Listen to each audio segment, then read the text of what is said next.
Bonsoir. Je parle français, mais je vais faire ma communication en anglais. Je m'excuse. Mon français, c'est pas tellement parfait. Je veux remercier Jean-Louis et le Collège de France pour cette invitation. Et je vais parler sur une révolution. Et je suis très content que je parle de ça au plein cœur du quartier latin, où il y a 50 ans, une autre révolution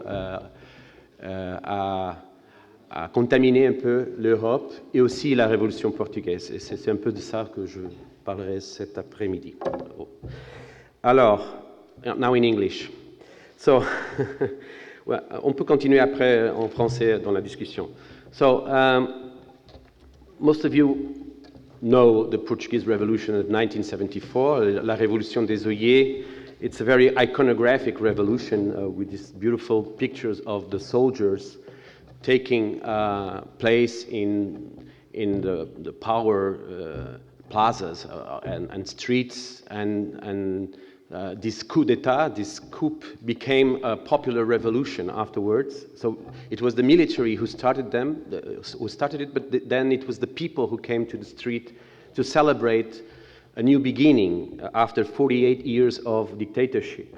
So all these pictures show us how suddenly the people understood that they had to take in their hands the destiny of this small country in the periphery of Europe.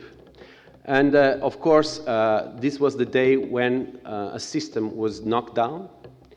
And I always like to make the kind of a relationship between May 68 and April 74 in Portugal, because of course, you always tend to personify the system you want to fight against. And of course, here de Gaulle was the mean guy, and in Portugal, our long dictator, Salazar, became the personification of evil.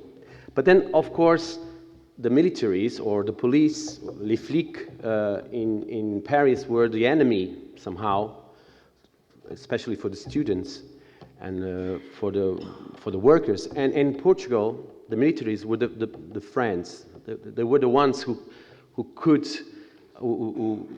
made able for the people to come and shout in the streets. Well, of course, they tried to somehow calm them, but in a way, they were not the ones to fight against, but the ones to be friend of. And then, of course, the way people manifested in the streets in '68, people would throw stones to the police, and in April '74, people would use the streets to shout all their wills. And of course, the use of the street was quite different because there were no barricades. People would move around freely. So in a way, it was a more calm revolution. But we also used the walls of the city to express, especially the new parties or the new admitted parties, because the Communist Party existed before as a clandestine party. And also, the iconography of the revolution in Portugal took a lot of inspiration from the graphics of the Situationist movement. So, in a way, there are some similarities that we can see between '68 and '74. But what is quite interesting in '74 is that in the same street, you have people shouting for material rights, the rights that were conquered in most of the countries in Europe after the Second World War, the right to an open society, the right to housing, the right to education, the right to health. And in the same street, you would have people shouting for the right, the freedom of speech, sexual freedom, women's rights. So in a way, we could say postmodern or immaterial rights. So in a way, our revolution was a kind of short circuit between modernity and postmodernity, power and counterpower, and counterculture, all in the same streets of Portugal. And one of these policies that we were shouting for was the right to housing, the right to have a decent house. Well, the dictator government created this big ensemble in the outskirts of the cities. But most of the people who lived in slums in bidonville or around Lisbon or around Porto didn't have the right to come and live in one of those state-driven housing quarters. So in Portugal in 1974, we had a deficit of 600,000 dwellings, and it was amazing to see that, well, we had almost 9 million people at the time, but 52% of these people didn't have a water supply at home. 50% of these people didn't have electricity. 60% had no sewage systems, and 67% had no home toilets. So can you imagine, this only happened 44 years ago. So in a way, we were a country with a deep crisis, social crisis, an urban crisis that, of course, the revolution had to solve. And these were somehow these bidonville where people would live in the outskirts of Lisbon and Porto, as you can see, homemade, self-made houses with all these kind of very fragile materials. And in Porto, for example, people would live in these long corridors of little houses, back-to-back houses, where there would be only one toilet for 20 families, and these houses would have more or less between 12 and 15 square meters. So can you imagine a family, a working class family, would live in these very poor conditions? But in another way, there was a very intense social relationship between these people, and they were in the center of the city. They lived in the backyards of the bourgeois houses that would profit with this renting of these small houses in their gardens, in their backyards. So they were next to the places where they would work, but they, of course, lived in very poor conditions. And so they came to the streets in '74 to shout for better housing conditions, with no rats at home, and children asking to have a place to sleep, because they would share the bed with their parents, because they would live in these very small spaces. So one of the policies that was implemented after the revolution is the local ambulatory support service, the SAAL process. It was a dispatch of July '74, and it's very interesting because it's a dispatch that proposes that there should be a triangular relationship between the government, which represents the policy, the neighborhood associations that would form themselves, first informally and then become formal associations, which would start a process of building housing, social housing, and then, of course, the need of technicians, of experts, and that would represent the project side. And the law, or the dispatch, previewed the constitution of SAAL brigades, which would be interdisciplinary brigades of architects, social workers, sociologists, and law people that could help these associations to become legal. And I'm going to talk about these three men. They represent somehow the three corners of this triangle. The Secretary of State that implemented the law, Nuno Portas, one of the coordinators of one of the regions of the SAAL program, Alexandre Alves Costa, and then Álvaro Siza, who became a well-known architect in the 70s, mostly because of his engagement with social housing. So let's start by policy, and here we see Nuno Portas, still young Nuno Portas, in one of these meetings with a neighbor, one of the neighborhood associations, explaining what the SAAL process was. And of course, Nuno Portas had a long experience of research, of traveling, of debate about housing policies. He had written this book in '69, so a recent book if you compare with the revolution time. And there he would ask, what architecture do we need for the post-functionalistic city? So it's a theme that we have seen today. What is an architecture for a society that should be more open to people and less to functions. And in a way, he had learned this by reading a lot of sociologists and anthropologists like Chambard Deleuve, and his first studies criticizing, of course, the modern housing in France. But later on, also with his visits or his readings of some other books or exhibitions like Architecture Without Architects. So can we believe in an architecture where people are, or the non-architects are also involved?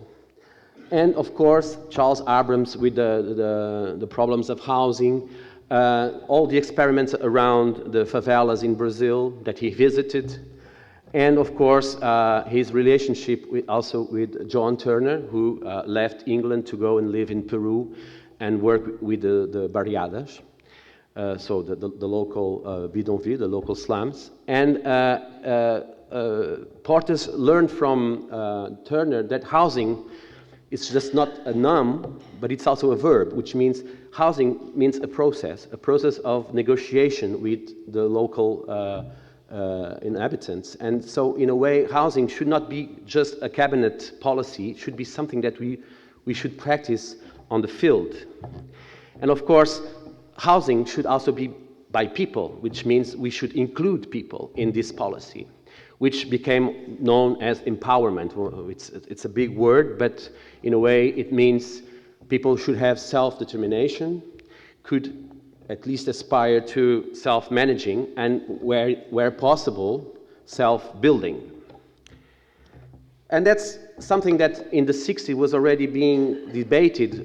This is a very interesting experience in Peru, in Lima, the Previ project, which involved a lot of architects, most of them already very critic to the modern housing policies, and most of them belonging to the Team 10. And of course here, for example, the idea of evolutional housing that people could take in their own hands or improve during their lives, starting from a very straightforward structure. So in a way, Nuno Portes was also learning that we could think about housing as something that follows people's lives, and people can be the one to decide how the house should evolve. And these are some of the studies that he did in Portugal about that, taking a patio house, a very normal structure of a patio house, and how it could develop. And it's quite interesting, for example, if we compare this with what Álvaro Siza did in Malagueira, in Évora, this evolutional program of patio house later on. Nuno Portes himself was involved in one of these projects before the revolution in 1970, where he designed evolutional typology, where you can see the architecture that he was proposing could be done by almost a non-architect. So in a way, he was approaching himself to this idea that maybe architecture should not be about old or modern models, but coming from the vernacular or the popular self-building houses. And that's when he writes this very interesting phrase where he says, the solutions promoted by modern housing policies became a social problem, especially in the outskirts, while the informal and spontaneous slums, still considered a problem, seem to provide new solutions for the present housing policy. So in a kind of learning from process, Nuno Portes was trying to understand how people would occupy the land and how they would build themselves in a very informal way, but how could they create some solutions for example, social interaction. And that's what he started thinking when the revolution happened. Could we think about the time factor? Does time also designs? Can the process also design? Can we have a kind of policy where top-down decisions are mixed with bottom-up decisions too? And that's when he decided to create this dispatch, which it's a very short law of 2 or 3 pages, but had a very important consequence in the Portuguese architecture. Well, here we see some of the neighbors who came to these meetings to learn what the SAAL process was, and here they could see some models. And in some places, I'm going to show you a little film, people would, maybe I will show it here because it's easier, people would be so engaged that they would change their own previous houses made of wood. These are fishermen houses in Algarve. They would take it out to let the architect come and design with them the new houses. So in a way, but without destroying the old ones. So it would be a very interesting process of coexistence between the houses they knew how to build with their own hands, and they knew how to transport with their own hands, and the future houses designed by architects. And another important moment is when women are involved also in this process. They were very active in this process because, of course, the whole family was needed to start building those new houses. The architect was there all the time, but people took with their own hands the process of building them. And that's what this film, a very interesting film of 1977, shows us in Algarve. You can see the ocean on the back. So, sorry.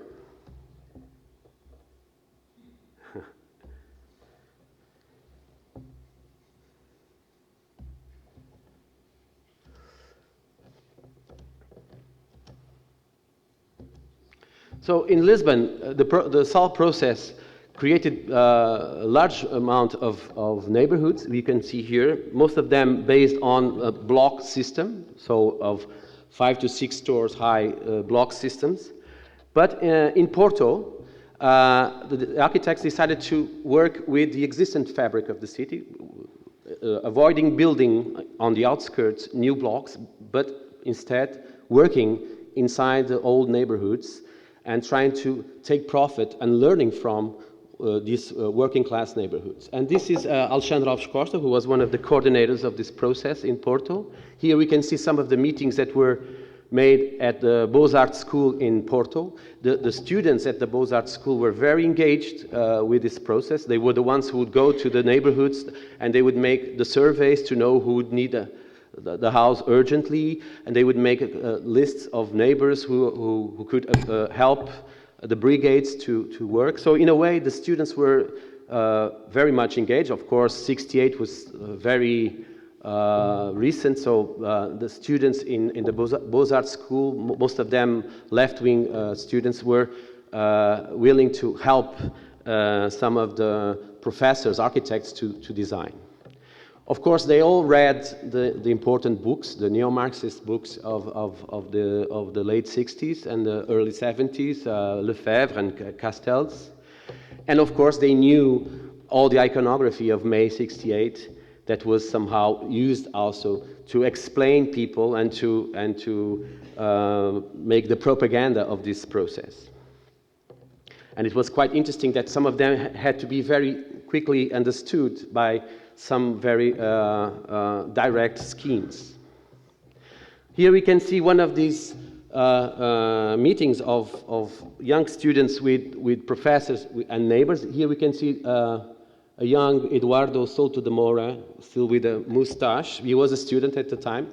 He was the one who went to Caesar's office and said, "You should come and help us to give houses to these people in a neighborhood very close to the Beaux-Arts School." And so all the meetings would happen almost every day and every night. So people were really engaged, and the process was really designing. And then finally, the first houses started to appear. So in a way, what was happening during these 2 years, 74 to 76, was a kind of movement between what would be a participatorial democracy and the aspiration that elections would come, finally, and create a representational democracy. And this is always the big fight, you know, in the left, in Portugal at least. Should we trust more in a bottom-up logic of policies or on a top-down logic? So in a way, this, at that time, both existed, because, of course, Nuno Portas represented the state there. In Porto, for example, most of these neighborhoods, working class neighborhoods, were visited by the students, and they tried to understand how these back-to-back houses would function. So in a way, they could learn from it and design something that would somehow fit in this urban fabric. So they didn't want to destroy the urban fabric, they wanted to learn from it. And this is a very nice project by Pedro Ramalho, who tries to recreate in a new housing settlement some of the old logics of the working class ilhas, this old system of row houses that existed before the revolution. And here you can see some of the materials that he uses are very common materials, almost, well, very close to self-building logics. And these patios are also used if people want to evolve the house to make it bigger because the family grows, they can use the patio to do that. So again, all the discussion between the time factor during one's life and how the house is somehow related with the family's evolution. This is Leal neighborhood by Sergio Fernandes. You can see it's a very, very simple construction, no isolation, almost direct construction, wall, plaster, and it's done.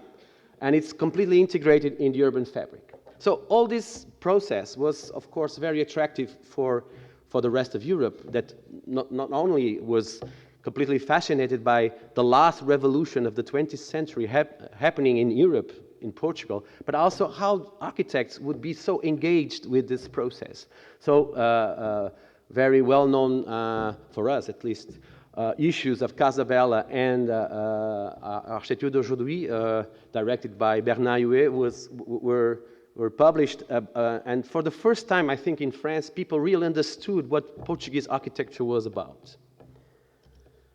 So by the end of the process, because the process was quite short, then it was suddenly interrupted, you can see that a lot of operations were in activity, almost 50,000 families were involved, and but only 13% of the needed land was really expropriated. So most of this was made by squatting logics, and this was one of the reasons why it had to stop, because when the new democratic institutions were created after the revolution, of course, you could not live in a squatting logic. You had to make it legal. So after '76, a lot of law processes were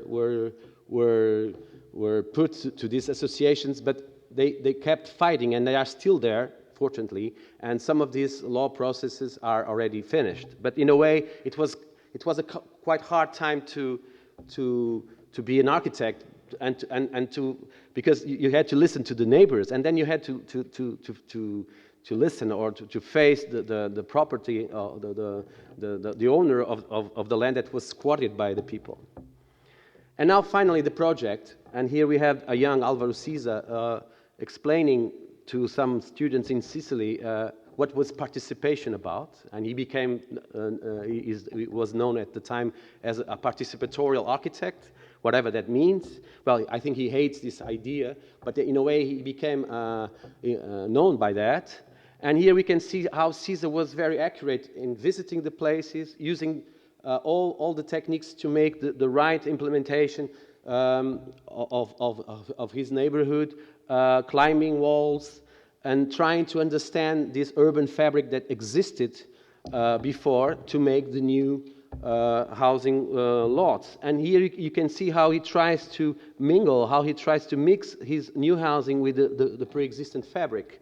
In a way, learning also from Porto's typical row houses, as we can see in the plans, and trying to combine this with the existing walls of the property. So in a way, trying to infill, in a kind of chirurgical way, the new housing in the old fabric. And that's what we see in these early images of his first neighborhood, quite close to the Beaux-Arts school. And then in another place, in Porto, the Bossa neighborhood, which is again trying to learn with the row houses, and of course here in another volumetric aspiration, because it's a larger neighborhood. And of course, what CISA does in a very intelligently way is how can we learn from the existing pattern, but how can we also learn from history? How can we learn from the old, or at least other moments where architects were engaged with social housing problems, like in the social democracy in the 20s and the 30s, or the socialist periods of in this case it's Alvar-Aalto, but we can also go to out in Rotterdam, and you can see the similarities, or to Ernst May in Hommerstad. So in a way, CISA was trying to combine two almost impossible things: an existing fabric and an existing tradition with a very long and universal tradition of modern housing, and he succeeded to do it in Porto. And this is quite amazing from my point of view. And he also was trying to learn from these architects by using, for example, the same colors that Taut used to apply in his projects, or learning from the Frankfurt kitchen when he's designing the interior of his apartments, trying to combine two-store or duplex housing in a way that people could have some privacy. And of course, people were so satisfied to have their houses that they painted this mural after the neighborhood was being built. And this is recent pictures, because this neighborhood was stopped during 25 years because of these legal reasons. But fortunately, recently it was finished. CISA could prove that he was right, that his neighborhood had some sense. The combination between the old row of the Ilhas and the old modern tradition of social housing. And in a way, we are very happy to see that this neighborhood created the conditions for the people who used to live there after the revolution, but also for new inhabitants that are coming to live in this neighborhood, like young architects or young artists that really understand that this is a kind of multicultural or intercultural neighborhood, interclassist neighborhood, and intergenerational neighborhood. So it's the ideal neighborhood that we could find, or we could wish for any point of the city. So this is what we can learn from this process. I think in a moment when Europe is passing through a very hard urban, political, and social crisis, for example, because of the refugees, I think this program and the way he involved people in its mean and in its process, I think it can be a very interesting lesson to learn. I don't know how many time do I have? Okay, so all this experience is now put in a book that we published with Hatchkant, and we decided to make a reflection about how CISA is still very, from our point of view, very pertinent, and what he proposes. And we decided to take this to the Venice Biennale when Aravena proposed to different countries to explain us how architects are fighting in the front of any urban crisis or problem, and CISA has been fighting in the front ever since. So we decided to, and we invited CISA to come with us and revisit his neighborhoods, not only in Porto, but all the neighborhoods that he had done in Europe, to see what happened to these neighborhoods. If the problems that he had in the 70s and the 80s were still the same, or if Europe was something else now. And so we decided to go and visit the old neighbors that had done the revolution when he was a young architect, and he could visit them, and it was quite moving to see this re-encounter. And he also understood that a new gentrification process is going on in these neighborhoods. And well, this is part of life, this is part of the contemporary city. And then he went to The Hague to see his neighborhood in The Hague, and he could understand how immigrants, well, 95% of this neighborhood now is completely occupied by Islamic families. And so in a way it's seen as a place, well, the right-wing parties in Holland use this neighborhood as a kind of scapegoat for all the problems that happen with Islamic communities. But we went there, and it was quite moving to see that people are really nice, and they were really appreciated to know the architect who had designed this in the 80s. Then we went to Berlin, and of course we visited the Bonjour Tristesse building that made Caesar become known, especially in the center of Europe. Well, here he is studying the fabric of Berlin at the time, and now here he is looking at his building that has been graffitied ever since. But in a way, he understands that this is also part. As he got old, also his building got old, and it's a new city. It is now the Berlin is completely different. This is in Kreuzberg. Kreuzberg was a no man's land in the 70s, in the 80s, squatted by people with all these immigrants coming. And after the end of the Berlin Wall, it became the fashionable neighborhood to live, and that's what he found there. People living in the building. Now, and finally, we went to Venice, where he designed this very interesting neighborhood, and he met also his neighbors that complained about the houses. So it was quite moving to see how he could stand the critic of these people and learning from their own experience of life in his buildings. The building is half done and half unfinished, so we decided to make our pavilion there inside of this building, because Portugal does not have a pavilion in Venice. And that's briefly what I want to show you. This is the plan that Caesar won in 83 for the Giudecca island, and he shared some of this project with other architects like Aldo Rossi and Carlo Aimonino. And we also wanted to celebrate this encounter between Alvaro and Aldo. And in a way, that's what we did also. But what we wanted is to use this pavilion to denounce a situation of an unfinished project. And we managed to occupy, to squat the building. And we used all the pictures that we had done during our visits in the street. It was quite interesting to see that all the neighbors of all the quarters that Caesar designed were now also inhabitants of the Giudecca island, and some ladies could pass on the street and see herself portrayed in the palisade. And we took the old palisade where people had been writing graffiti against the local authorities, and we put it inside, and we decided to denounce what was happening with this building, this unfinished project. And we managed to convince the authorities to finish it. So in a way, 20 families that were waiting for 5 years to have a house there, finally could see the end of the story because of this pavilion. We also portrayed the films that we did with Caesar visiting all the neighbors, and it was for us very, very moving to go back and to make a big lunch in the opening with the local inhabitants. And finally, the newspapers announced that the building would be finished. And for us, this was a big victory. And we thank Caesar to allow us to make this very nice project with him.